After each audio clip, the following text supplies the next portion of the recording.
people have always told me things like, "Oh, you're so smart," or like, "You're so creative," but I've never been able to like prove it. It's always just Mm. it's always just like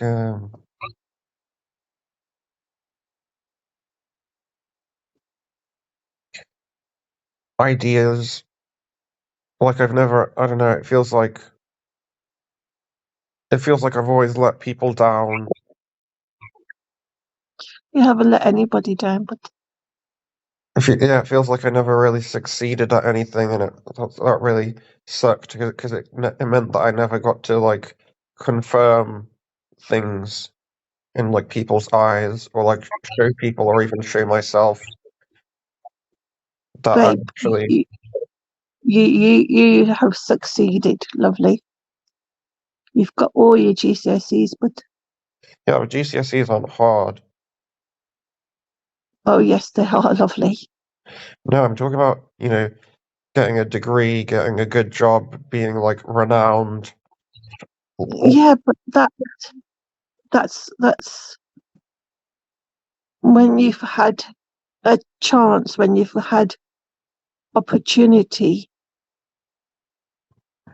someone giving you that, and then you can go ahead and do that, but you haven't. But okay,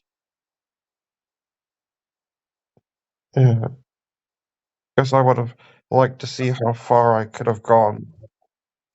you would have gone extremely far, but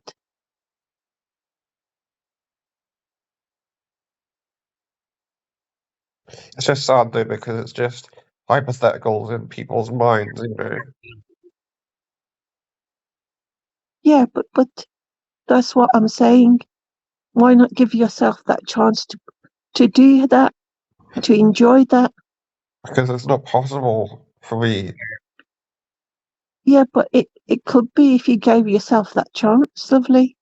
I've already been giving myself the chance over the past how many years, Yeah. and especially the past year when I felt like I lost everything. I gave it a chance. Didn't help, it made things worse.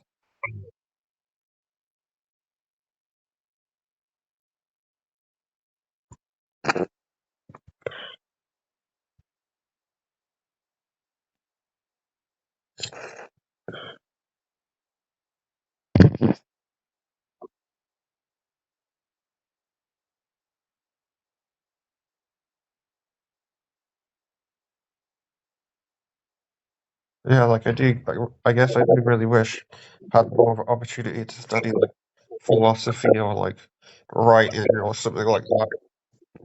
Hmm. I think I think you'd be really good at it, but because that teacher was saying that you're really good at poems, but she really liked your poems, but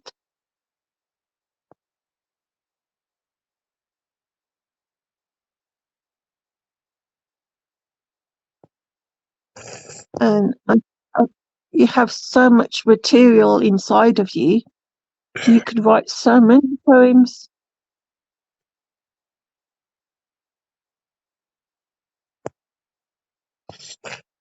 Like, you could just launch your own book, pop it on Amazon.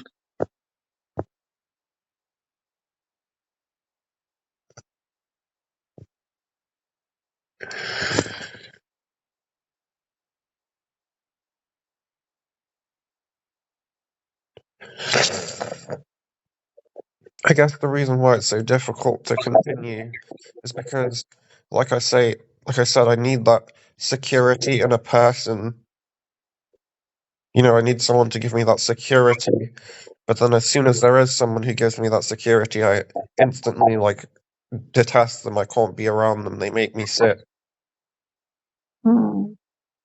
So then it's like, how can I continue if I don't have that person to give me stability? Because if I don't have a person to give me stability, I'm just in a constant state of terror and, sickness, and I can't breathe. I can't move a muscle. I can't speak. I have a stutter.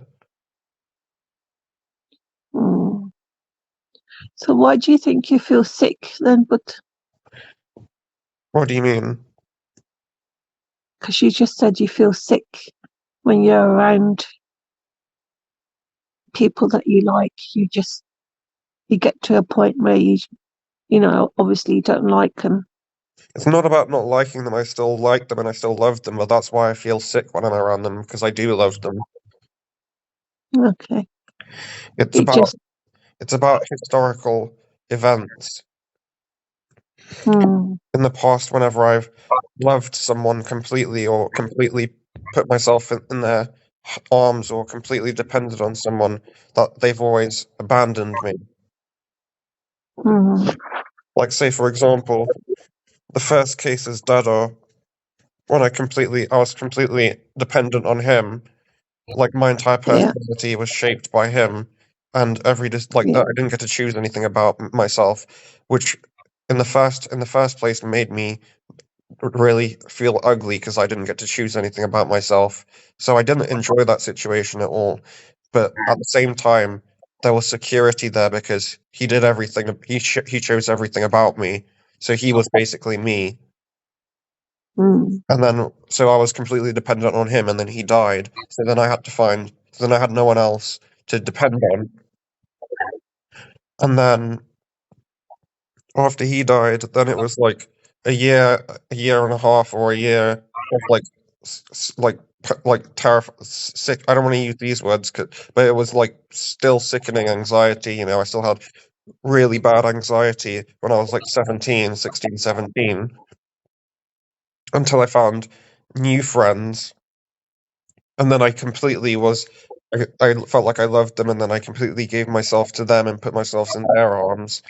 And then that whole friendship broke down, and I felt betrayed, and they basically abandoned me. So yeah, the whole thing was repeated again, where I felt completely alone and isolated. And so then, like, my body just won't accept it unconsciously. I can't accept it now because every time I've depended on somebody, been so vulnerable around them, where I completely let my guard down and just gave myself to those people, I've always been abandoned. And so now, anytime I'm dependent on somebody, it just I have all these hostile negative reactions to them, like unconsciously, because it's my body, me trying to tell myself, get away from this because they'll abandon you. So it's trying to turn them into a negative thing for me, so they don't abandon me and I abandon them. yeah, Does that make sense? It's like it's trying to protect me, yeah, but it's not very helpful protection mechanism. no, But it's doing that because it can't bear to be in that much pain again of being yeah, abandoned.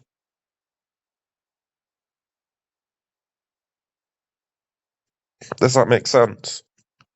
yeah, I mean, it didn't make. I didn't. It sounds simple, doesn't it, in a way? But I couldn't understand it until like a year of reflection because I was like, oh no, it's so much more complicated than that. That's not true with me. But that's what I'm saying. You need the much wider context. It's not about the details a lot of times. yeah, yeah,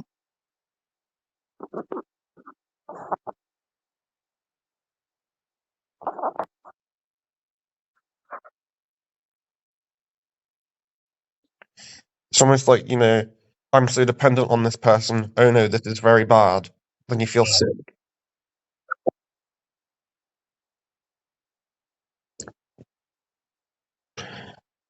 And, yeah, it'll try and find things wrong with the person. yeah, Like, oh, you can't be friends with this person because of this, because of that.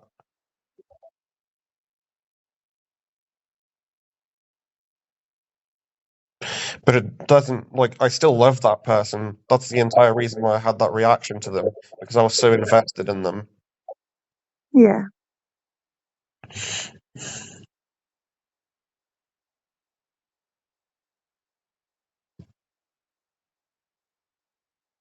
I mean, like, yeah, it happened a few times over this year. mm,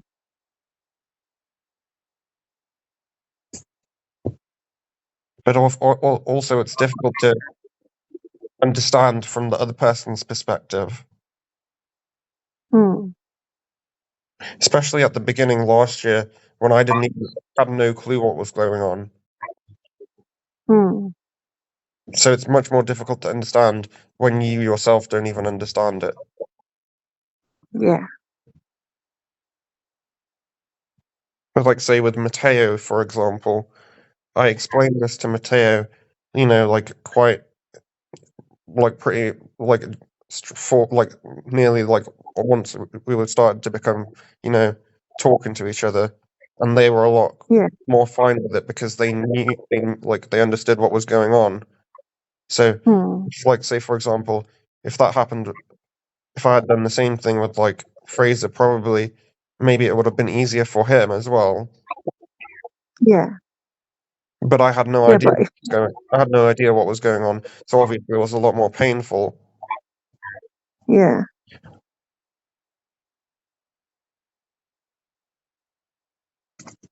And not just more painful on like if I give that disclaimer to people, you know, it might be painful to them, but also at the same time they can make new friends. I can't. Yeah.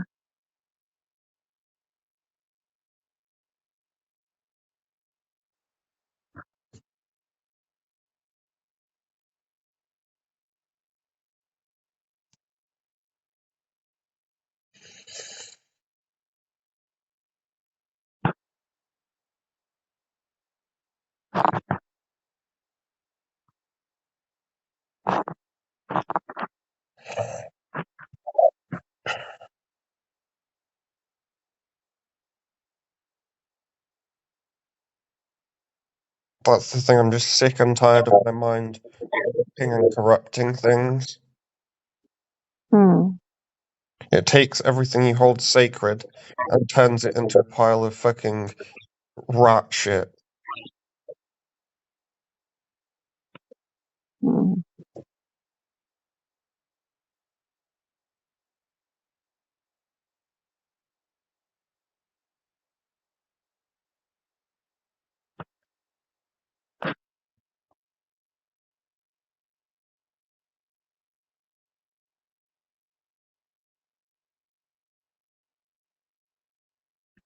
How would you explain me to Message's baby?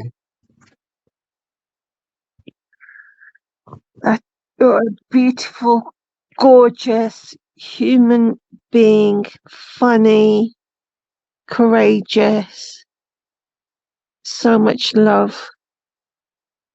Um, you just can explain everything so easily. Um,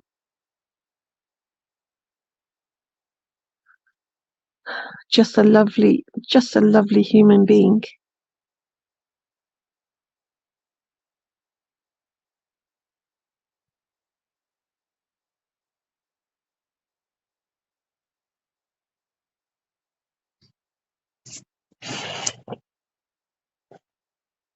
You should like sue the Maudsley or something. Okay.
I guess also it was different in a nice way with Fraser because I had never been that intimate with somebody before.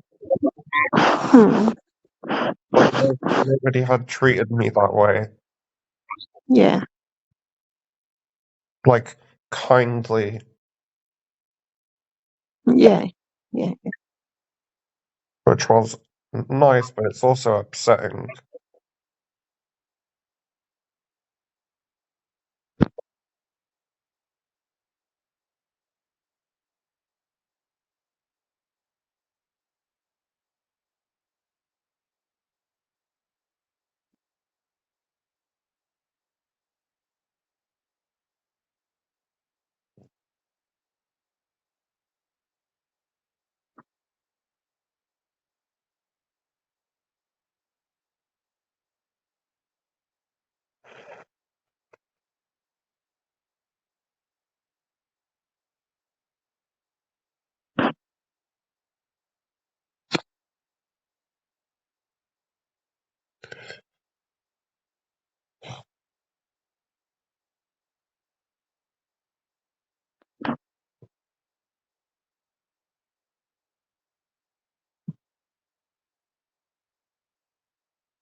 Say, for example, right, Yeah.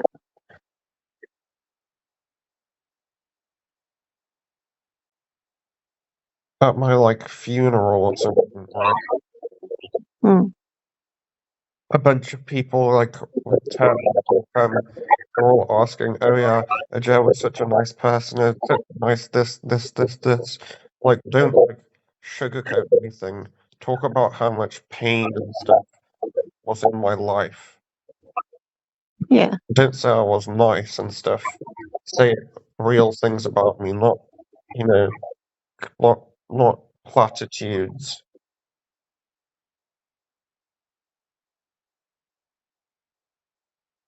Don't sugarcoat anything. Hmm.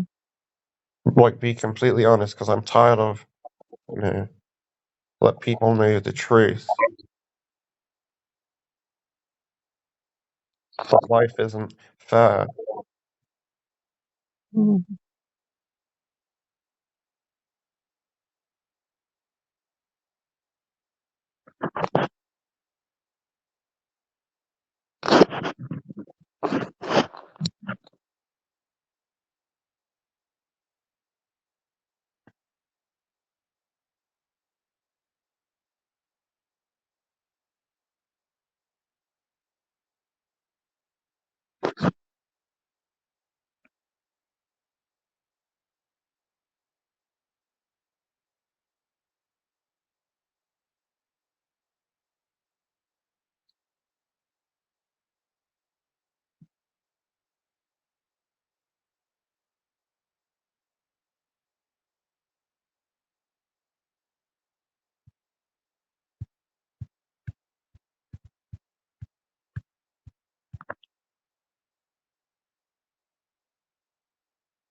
But no, I'll definitely say the happiest year of my life was like when I was 18. Hmm. That was like maybe the only good year of my life.